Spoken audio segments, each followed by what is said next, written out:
Salam dostlar, qolmusunuz? Bugün günlerden Green Card'ın açıklanan günü. 4. may Türkiye saatinin akşam saat 19:00'da Green Card'lar açıklanan.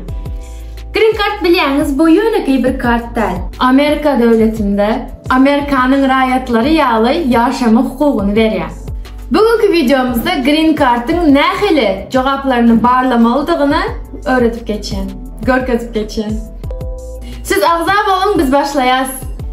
Dostlar, Google Chrome'a girýäňiz. Gözletme DV program .state.go'ya girýäňiz. Ve şu taýda şu sekmeye girýäňiz.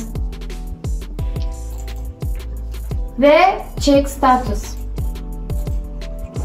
Continue. Birinci etmeli confirmation numaranyňyzy soraýar sizin. Şutaya birinci confirmation numaranyňyzy ýazýarsyňyz. 2025 diýip ýazylýandyr, başlaýandyr. Ve ikinci etmeli familiýaňyz diňe.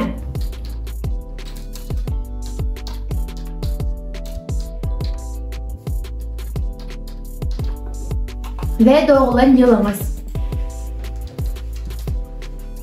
En son siz bot mu, bot dälmi? Şu taýda görünen suratdaky harflary ýazýarsyňyz. Ve en son submit. Dostlar, çıkmadık bolsa has not been selected diýip ýazylýar. Çıkmadık bolsa gynanmaň dostlar. Menem 4 ýyldan beri tapşyrýan ve çıkanak. Umydym hiç ýetirem okuýana. Çıkan bolsa da şeýle zatlar çykýar.